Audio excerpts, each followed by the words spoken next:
In the mid-19th century, France's wine industry was facing an unprecedented crisis. It's important to notice that, in the cellars, the once rich and mellow wine had turned sour and undrinkable. A large amount of wine had spoiled during storage and transportation. And the winemakers, staring at the mountains of substandard products, were in a state of great anxiety. As the crisis manager, the young scientist Louis Pasteur accepted the commission of the wine merchants and attempted to unravel the mystery of the wine's spoilage. Pasteur spent his days in the laboratory, carefully examining the turbid wine through a microscope. After countless experiments, he was delighted to discover that tiny microorganisms were the culprits. He noticed that by heating the wine to 55 to 60 degrees Celsius and maintaining that temperature for a while, these microorganisms could be killed, and the wine would retain its original flavor and quality. The birth of this technology was no accident.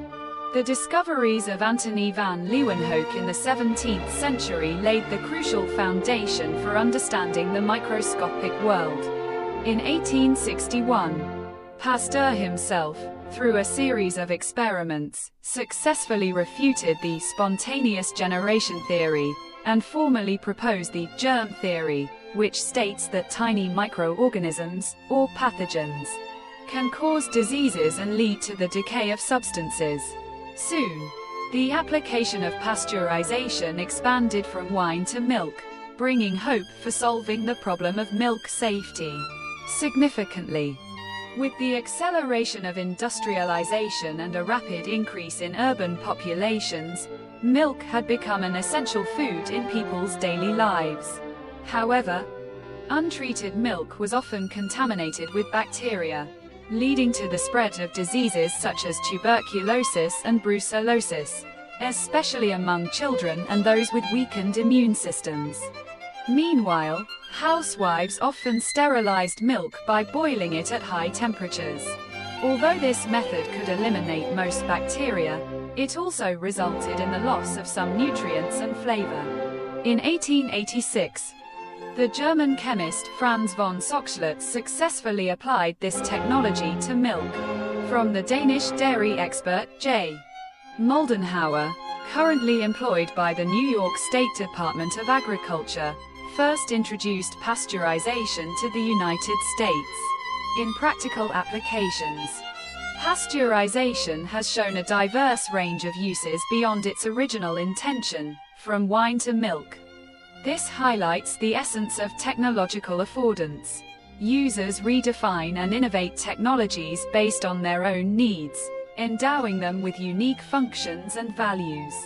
With the widespread application of pasteurization in milk production, urban residents gradually began to drink safe milk. And the number of people falling ill from contaminated milk significantly decreased.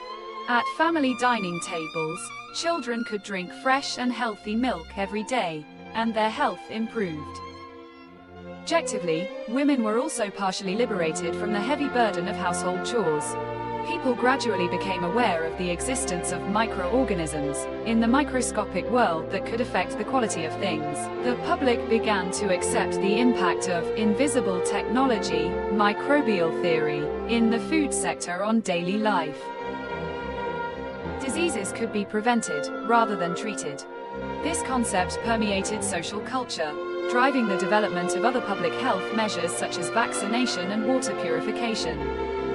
Forming a collective consciousness of prevention is better than cure. It promoted the popularization of preventive medicine in society. As a result, consumers began to believe that scientifically processed foods, such as packaged milk, were safer than traditional methods, such as loose milk. This paved the way for the popularization of later industrial products such as canned and frozen foods. Dairy farms expanded in scale, and modern production equipment and standardized processes gradually took shape. Relating to this technology, the food industry ushered in new opportunities for development, prompting countries to formulate relevant laws and regulations, such as the U.S. Pasteurized Milk Ordinance, PMO. The United States enacted the PMO in 1924. The implementation of this regulation significantly enhanced milk safety, becoming a model for global dairy safety supervision. It also promoted international milk trade. Nevertheless, the struggle between technology and tradition has never ceased. In the early 20th century, some groups resisted pasteurized milk.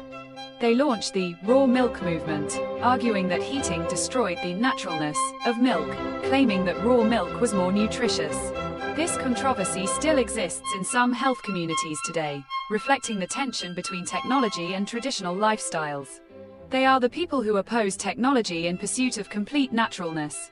As the teacher mentioned in the class while explaining the From Garden to Earth section, these people pursue complete organic and natural lifestyles. For pasteurization, this technology has come a long way since its inception, profoundly changing people's lives. Playing a crucial role today, and it will surely continue to write its own legend in the future, contributing more to human dietary health and the improvement of living standards.